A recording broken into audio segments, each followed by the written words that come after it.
Where did that line come from? You have the charisma of a damp rag and the appearance of a low-grade bank clerk. Like, do you think of this stuff before you sleep or something?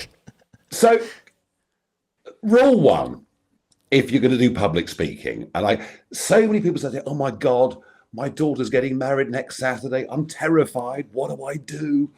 And I tell them all, write your notes, think about what you're going to do, simplify it into 1, 2, 3. You're going to say 3 things, and all of us can keep 3 things. We can't keep 7 or 8 in our head, but 3 we can.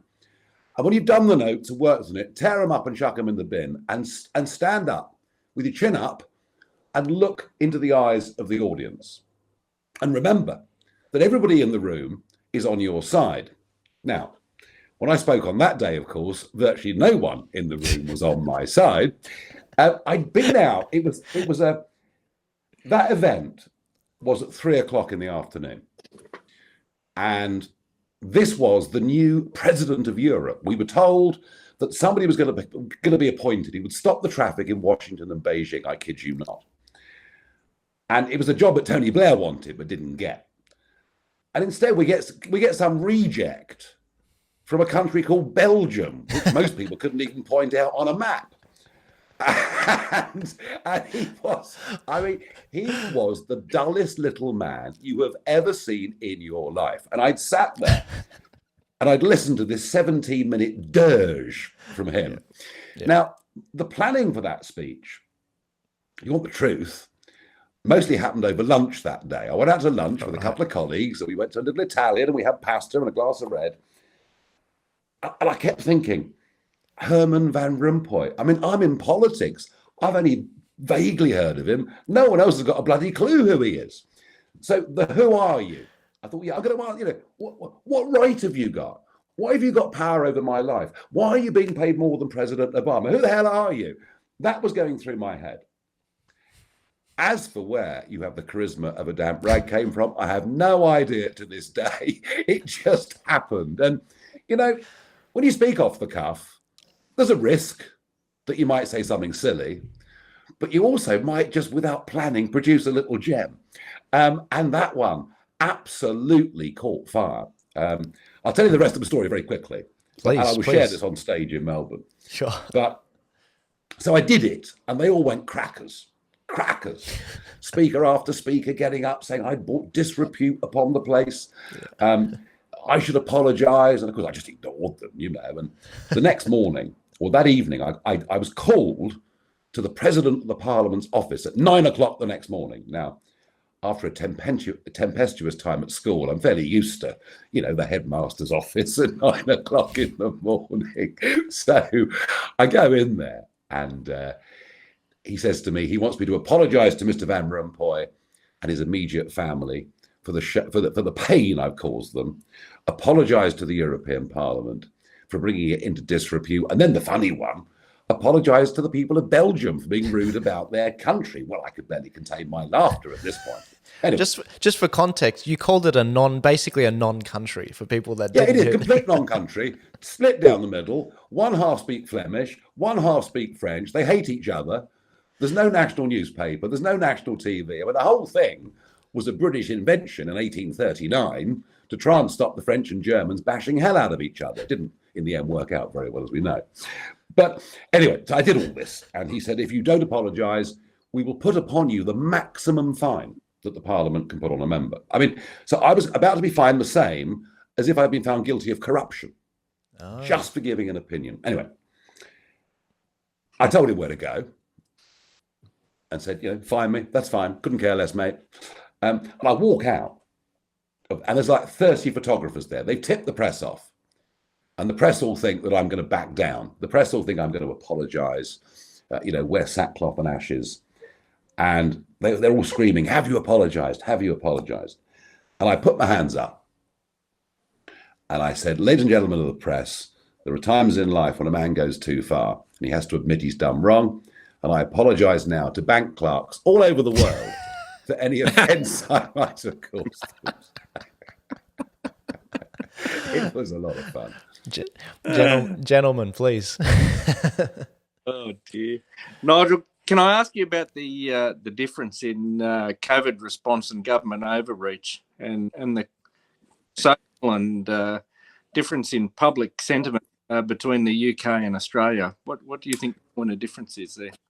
You know, the similarities are remarkable, and we can talk about America, the UK, Canada, Australia, and New Zealand, and you find that all the social ills that affect one affect the rest. So the answer is, in terms of COVID lockdown policy, we headed in exactly the same direction as you, albeit with slightly differing speeds and slightly different responses. And obviously in Australia, different states responded in different ways, as indeed happened here with Scotland, Wales, and England. The one thing I would say in this country that astonished me was the way in which government used fear to get their way. And we had a whole series of national television adverts, national radio adverts, national newspaper adverts, you know, basically showing an older person, you know, can you look into their eyes? You know, because you might be carrying the virus. You might kill your granny. And this narrative of fear was very, very effective. We had a series of lockdowns. In the end, when it came to Christmas 2021, Omicron had arrived from South Africa. And Boris Johnson, the Prime Minister, still just, addressed the nation on a Sunday evening and used the word emergency 4 times. So it was pretty clear he planned to shut us down for a second Christmas in a row. But the woman in South Africa who had identified the Omicron variant told us that in terms of its damage, it's somewhere between the common cold and flu. You know, it's no worse than that. And in the end, it took a long time, but there was a rebellion. The rebellion took place in the press. The rebellion took place with a few broadcasters like me just saying, look, you know what? You can lock us down. I'm going to ignore you. And then over 100 Conservative MPs rebelled against Boris Johnson. And that was the beginning of the end, you know, of those lockdowns and of those strict rules. I mean, we looked on, I have to tell you, we looked on at what was happening in Victoria, what was happening in Western Australia. I mean, it was just astonishing. I mean, you guys, what happened here was bad enough. What happened in Australia was extreme beyond belief. I mean, to the point of virtually locking up the #1 tennis player in the world when he came to play in the Australian Open. So there are strong similarities. I still struggle to understand why so many citizens went along with all of this and didn't rebel earlier. But I guess the answer is fear.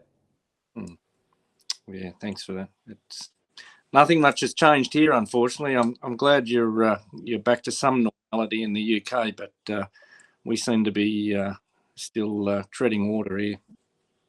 Oh no, we're back to. I can tell you right now, we're back to pretty much full normality. Yeah.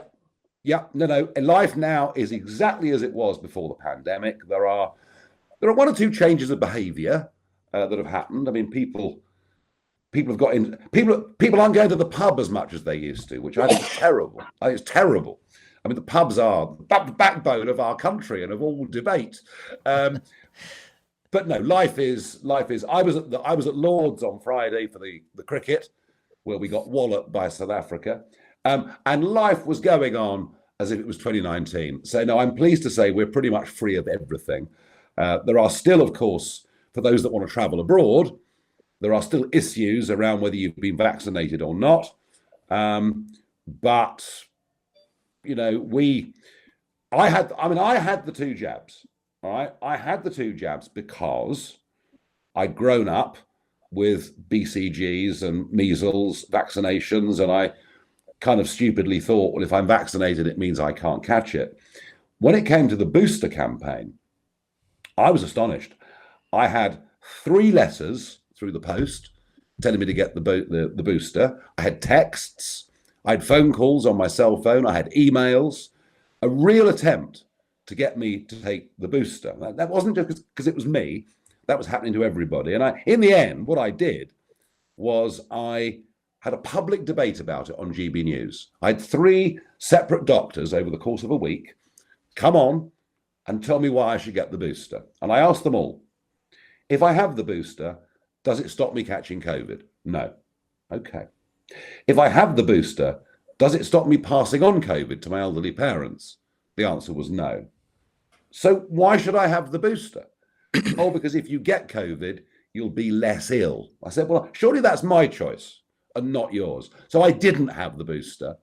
And now, of course, with our elderly, they're now giving them a 5th jab as winter approaches. So I was one of those. I was slow to become skeptical about the efficacy of the so-called vaccine. But now I think the real thing now is not the vaccine. The real thing now is damage done by lockdown. And, we now in the UK, and I don't know the Australian figures, but we now in the UK, because we literally closed down our hospitals, we closed them down. We stopped doing normal scans, treatments, diabetes checks, all those things. We stopped. And we've now got 300,000 people in the UK who've had a positive cancer diagnosis who are not being treated. Not being treated. Excess deaths are, and we've now had long enough to look at this for it not to be a standout freak in statistics. Lockdown deaths in the UK are now 1,000 a week more than they should be for this time of the year and our size of population. And there are some who'll tell you, well, it's people dying of the side effects of the vaccine, and some are. But basically, we neglected medical treatment for millions and millions and millions of people, and we're now paying a terrible price. And the long-term cost of lockdown, both in terms of health, in terms of money, and in terms of psychology, massively dwarfs and outweighs any potential benefits there might have been to that lockdown policy. And I think that now is beginning to become imprinted upon people's minds. Certainly the national, not all of them, but much of the national press now understand this. And I have to say, only speaking for the UK, but I think if they tried to lock us down again, I think we would collectively tell them to go to hell. Mm-hmm. I'm not sure we're there yet. The whole back of house was shut down here of health as well, and we're reaping the consequences of that as you're doing in the UK. But unfortunately, there isn't as many people in the media like yourself that are willing to speak up, and that's the problem we've got here. We are, relying on this type of medium with Joel essentially doing the heavy lifting that the mainstream media won't. Yeah, but ideas can spread organically, and it doesn't need that many of us to propagate alternative thinking. It's just a question of whether the moment's right for it. And if Australians are ready to take a deeper think about what they've just been put through, you can still get through. And after all, I say that as when I was the Lone Ranger campaigning for Britain to leave the EU, I was the biggest joke in the country, because I had a view that was different to everybody. But you know what? We did get there in the end, and we did change the national mindset. So, yeah, you're right. Of course, the ABCs of this world, don't want to have an alternative debate. But hey, you guys have made an impact already with what you're doing. So just keep on going. We're getting there. Graham, please don't be Okay, shy. yeah. Nigel, no way in the world. Firstly, Nigel, I'm noticing a black dog wandering around in your background, and I'm hoping that's not the same black dog that plagued Winston Churchill. No, in fact, I tell you, I'm so casual. I've got 2 black dogs in the room. I apologise for that, but hey, for those that watch this, it'll just look a bit better. That's all. Well, I can better that. I've got a pet kangaroo in the living room at the moment, and John can attest to that. He's seen it. Wow, that's pretty. Nigel, we have become aware of a new phase in the tactic of government overreach in the last 2 years. I'm sure to a lot of people it's been clearly obvious way before that. But for me, the last 2 years has shown a government overreach that is beyond anything we'd ever seen before or likely to have imagined. The Americans are fond of the line around government, that government is of the people, by the people, for the people. But we're now seeing government of the people, by the corporations, for the corporations. We know that World Economic Forum are having a large impact in this kind of scenario and the debate that's building around that. Where do you see the world heading in terms of the goals and aspirations of the World Economic Forum and the reach that they have? Well, I mean, I used to say for years that the European Union, Brussels, was the epicenter of the globalist project, which it was and still is. And I used to say that it was the unholy trinity of big politics, big business, and big banks that were basically beginning to control the narrative for our lives, the regulations and laws by which we all had to live and operate. And I suppose, in a sense, that's why Brexit is so significant, because Brexit was that first sort of brick out of the globalist wall. But of course, these people never, ever give up. Whether it's the World Economic Forum or whether it's going back decades to the Bilderberg Group or whatever you want to look at, it is not surprising that people of similar backgrounds with similar ambitions get together and decide to do things collectively.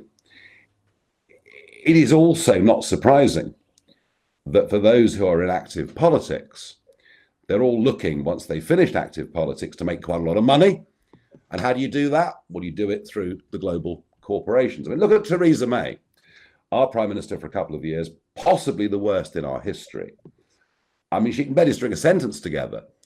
And yet she's been paid 2 million sterling by the JP Morgans of this world to go and speak in New York.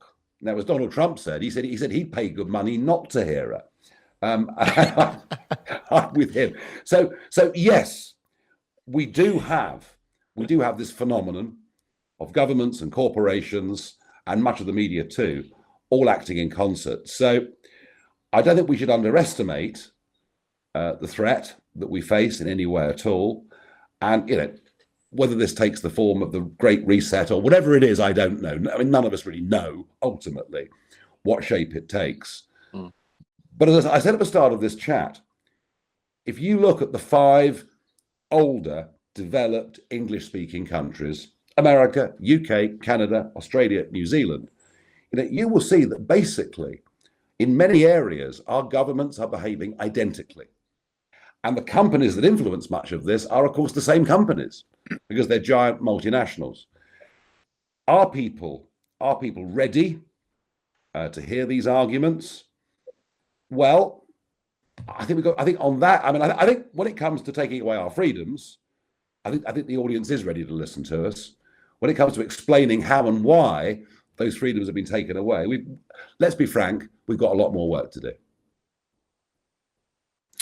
Absolutely, and the other facet of government or over government in most countries of the world is the fact that the bureaucracies have way too much power, and the elected representatives don't seem to have any say for their constituents, having to get through the barrier of bureaucracy. Have you got a plan, or have you got a vision to see that change in our world? So it's interesting, isn't it? Because I mean, the one thing Donald Trump was unable to do was to drain the swamp. He did not. He did many other things, but he couldn't drain the swamp. Yeah. We have similar in this country in terms of the implementation of Brexit, and that process is still far from finished. Obstructionism at every twist and turn coming from the bureaucracies. So it is a plague right across the Western democracies that they're not operating in a very democratic manner. The answer to this actually may be simpler than you think. It's about the type of people in politics. You see, back in the 1980s, Mrs. Thatcher came in to Britain as Prime Minister. And we had, ever since 1945, been going in a big state, high tax, uber control direction. And it didn't really matter whether you had a Conservative government or a Labour government, that's where everything went. And she came back in with a mandate to roll back the frontiers of the state. And that meant to reduce tax, to reduce government spending, to abolish a whole series of non-governmental organizations, to free up men and women to succeed in business, succeed or fail in business. And, you know, after 35 years of everybody going in the same direction, she faced the most massive challenges. But she famously once said that it's ministers who decide and civil servants who enact, and not the other way round. And I think the problem is, you look at our politicians, you look at their backgrounds. I mean, frankly, most of them are a bunch of college kids. You know, they've come through college, they've worked their way into the political system. They're not in politics to represent their constituents. They're not in politics for the national interest. They're not in politics because they're driven and motivated by specific ideological goals. They're in politics for a career. They're in politics to climb the greasy pole.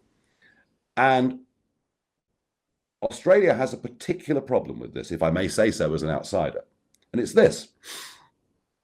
The Liberal Party of Australia, which is the party, the big party that we would hope would propagate some genuine conservative views about liberty, freedom, all of those things. When it comes to them choosing their leaders, who chooses? The elected representatives. There's no means for activists. There's no means for members of the organisation to really have a say.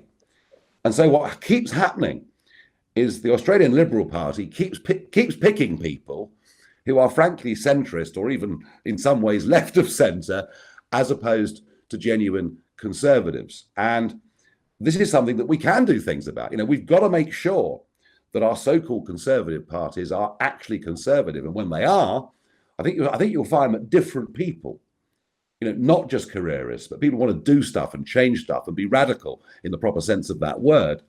Once you get people like that in office, it becomes much harder for the bureaucracy to frustrate. I think it was Steve Bannon that made the point that when President Trump wins, or whichever Republican wins, they need to literally come in with an army of their own bureaucrats so that they can replace all of these people, so that Trump can just go Control F, get rid of them all, and put these people in. But Nigel, on the electoral reforms point, you've been making some suggestions recently about perhaps bringing in proportionate representation and a number of other electoral reforms, like removing the House of Lords. Is that another one as well? Yeah, I mean, look, you know, we have a 19th century system of government for the 21st century. We're freed from Brussels. We're able to make our own laws. We're back to being an independent country. Now is the time to make change. First past the post served us pretty well when there were two clear political divides. It no longer does. Even in radical general election swing. And a lot of people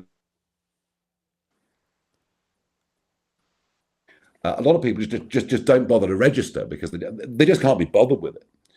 So I think we need some degree of proportionality into the system, and that would mean not ridiculous minority views, but significant views that have got the support of a lot of people would get a voice in Parliament and would be able to influence the bigger parties. That would be a much more democratic, open situation. You, of course, have a preferential system, which can lead to all sorts of confusion. There are systems. There is a thing called AV Plus, where we would keep the member of Parliament for a district, albeit a slightly bigger district, and the last 25% of seats would be made up proportionately. I mean, in 2015, I led UKIP to 4 million votes in the general election, and one seat. One. The 4 million votes. I mean, nothing like it had ever been seen before. Yeah. Had our system been directly proportional, that would have been 83 seats. But the truth is, had it been a proportional vote, I suspect I'd have got 120 seats, 130 seats. So I think that, I'm not saying it just from selfish interest, but to open up debate. The House of Lords, joke, absolutely stuffed full of party donors, people who do business favours, completely out of date. And the other one, the really big one, is postal voting. I mean, before 2001, if you wanted to vote by post or have a proxy, you had to have a very good reason for doing so. You know, you were 97 in a wheelchair, you were in the army working abroad. And about 2 to 2.5% of our vote were votes that were done early by post. That's now up to 20% plus. And of course, we see the row in America that is going on as a result of the way mail-out ballots were just dished out like confetti in 2020. I have seen with my own eyes the postal voting system being totally abused, especially in some of the ethnic minorities where women do not have an equal say to men, but they're all signed up for the vote and they all vote whether they know it or not. So yes, I'm looking to completely clean up the British political system, modernise the British political system, make sure that significant minority views have a say in that parliament. And I'm going to keep on going. Nigel, you're an absolute legend. I could keep chatting about this forever, especially the way that you encouraged America after the 2020 election loss and all the fraud that happened there. The way that you encouraged that country was incredible. And I'm very eager to pick your brain at another time about that. But I did want to just finish on the point. Do you hear from Guy Verhofstadt and do you hear from Jean-Claude Juncker anymore? No, I mean, Verhofstadt hated me, not just because of my views, but he hated me as a human being, because that's the kind of people we're dealing with. Juncker, actually, when he retired, we had a nice exchange of letters, and I got on well with Juncker on a personal level. We had a laugh and a joke, and we need to remind everybody that the left have lost their marbles, completely lost their marbles. They now don't just disagree with us, they hate us. Yeah. They think they're superior human beings, and history tells us when one group of human beings believe they're superior to another, very bad, very nasty, horrible things can happen. And the next time we talk, we should talk about the education system and the extent to which we're not teaching young people across the West critical thinking. Namely, there are 2 points of view, you make your mind up, you disagree with the other person vigorously, but you actually do so in a peaceable, sensible manner. Hey, if we got stuck on educational reform, guys, we'd be here all day. Absolutely, Joel, absolutely. Yes, Graham? Joel, I need to ask one very quick question that will draw a very quick response. Sure. Is there currently, or when has there been, and who has it been, that you see as the last great statesman or woman on the planet? Well, I'm going to say, and this may be very controversial with some, because of his manner and his style, but I think Trump's attempt on the world stage to turn America from being a warmongering nation into being a peace broker was a truly extraordinary thing. And I think the Abraham Accords, in which Israel and several Arab states have signed up to work, in a sensible, mutual way with each other. Do you know what? That's an incredible achievement. Had it been done by Obama, we would be told the Lord had come back to the planet again. There you go. Thank you so much. Gentlemen, Thanks, guys. Thank you so much. And if you guys want tickets to see the show, because of course John and Graham will be having dinner with Nigel in Sydney, be sure to get your tickets at www.nigellive.com.au. The tickets are getting snapped up in Sydney, Melbourne, and Brisbane. Nigel, thank you so much for your time. You've been very generous. I'll see you later. I look forward to seeing all of you in a few weeks' time. Awesome. Thanks, Nigel. Thanks, gentlemen. Cheers.